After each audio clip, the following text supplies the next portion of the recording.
everyone! Welcome to Dangan Dive, a Fans for Fans podcast where we talk about all things Danganronpa and go as detailed as possible into its lore, storylines, characters, etc.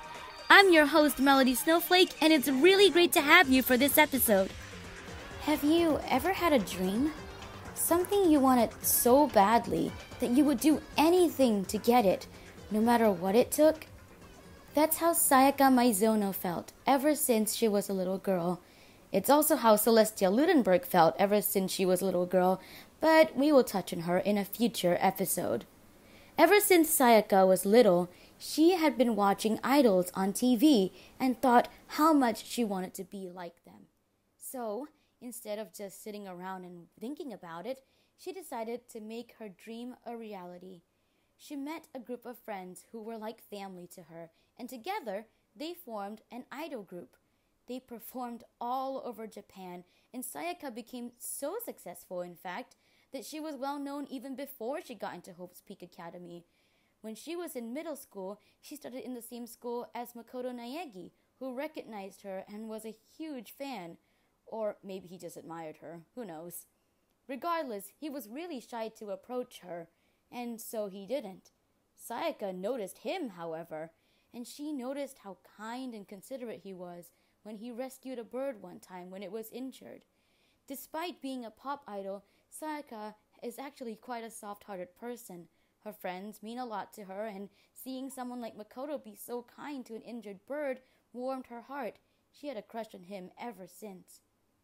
When Sayaka reached high school age, her talent became so recognized that she got an invite from Hope's Peak Academy to become a student there in Class 78. She accepted and happily made her way to the school.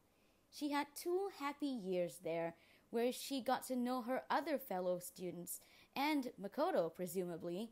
But then tragedy struck, quite literally. The world came to an end, as one of her classmates, unbeknownst to her, named Junko Enoshima, set in motion the biggest, most awful, most tragic event in human history. Sayaka and the rest of her classmates were sheltered from the rest of the despair by being locked up in one of the buildings of Hope's Peak Academy. There, they were to remain for the foreseeable future and to be the world's one last remaining group of hope in the midst of all the despair. But Junko Enoshima was among the students who were locked up, and having already infiltrated the area, decided to spread even more despair than she already had. She erased the memories of all her classmates except her sister Mukuro, and forced them to partake in a killing school life. Once Sayaka lost her memories, her mind reverted back to the first day she attended Hope's Peak. She had no memories of all the friendships she's made, or the tragedy, or anything. To her, this was her first day of school, and she knew nobody or what was going on. She found herself somewhere in the school after having knocked out after stepping into the building, and was extremely confused as to what was going on. Then she met her fellow classmates and Makoto, who she recognized from middle school, and tried to talk to before Taka stopped her because they were already late, and later learned about the killing school life that was planned for her and her classmates through Monokuma. 4 days passed, and no killing took place. No one had any intention to, and Sayaka was no exception to that. Why should she kill? But then, Monokuma showed up again and said that he had a motive for all of them. The motive were these DVDs that showed each of the students' loved ones getting mysteriously hurt or missing or something. And, of course, that would send anyone into a panic. Sayaka was extremely upset when she saw her motive.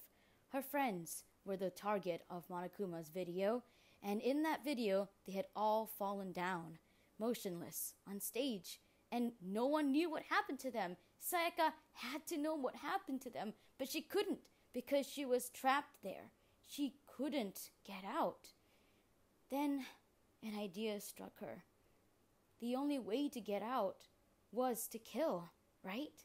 So if she killed someone and got away with it, she could get out of this school and find out what happened to her friends, right? Right? The thing about Sayaka is her dream was everything to her. She never took her eyes off it for even a second, and she did whatever it took to get to that dream, even some not so great things, as she herself admitted. So the thought of everyone just being motionless or their fates being unknown to her felt really scary. Her dream was threatened. Not only that, her friends were threatened. Her family was threatened. And she had no idea what to do, and she was desperate. Her lifelong aspirations, her loved ones, it was all in danger, and she had to save it. She had to know what would happen to them. She had to know what had already happened to them. So she decided that killing was the only way to do that, because it was literally the only way to get out. So she set her plan in motion. It's important to note that at this point of the story, Monokuma had only told them about the killing part of the killing school life, not the whole class trial, vote for the black, and execution part. So Sayaka's mindset at this point was simply, if I kill someone and no one knows it's me who did it, I alone will get to leave here and everyone else will just continue staying here. She did not think that anyone apart from the person she was going to kill would get hurt. So that's why Sayaka hatched her plan to frame Makoto for the murder so that people wouldn't know that she was the actual killer, and therefore she could get away with it, and kill Leon, who wanted to become a singer and therefore, would be easy to lure.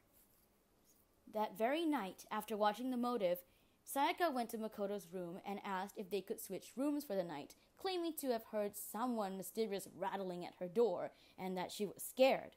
Once they had done the room swap, Sayaka lured Leon to the wrong room. The ultimate baseball star had thought that he was going to Sayaka's room because she actually swapped the nameplates to make it look so, when he was actually in Makoto's room where Sayaka planned to kill him. Sayaka made her move, but Leon, being extremely athletic, immediately fought back and eventually won, stabbing Sayaka in the stomach. Feeling regret and realizing that everyone was going to blame Makoto for killing her, and she wasn't going to be around to defend him or see how it all went down or do anything else about the matter, she decided that she was going to abandon the plan altogether. I mean, why wouldn't she? She wasn't going to get out anyway. She wrote Leon's name on the wall so that no one would suspect Makoto, which was her last favor to him before she died, because if she was going to frame him, she didn't want it to be like this. And with that dying message of Leon's name written in her own blood, Sayaka died. Many may consider her actions selfish or even confusing. Why even help Makoto if she was going to frame him in the first place? But if you ask me, Sayaka was just like one of us. If we were trapped in a situation and realized that our loved ones and dreams were completely threatened, we would want to do something about it too. We would want to get out to see if our loved ones are okay. We would want to try and save our own reputation. It's human nature.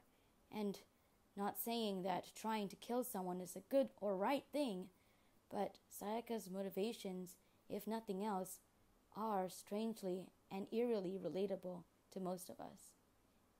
Thank you so much for watching this episode of Dangan Dive. If you want to watch an episode where I talk about Makoto, feel free to check out the previous one.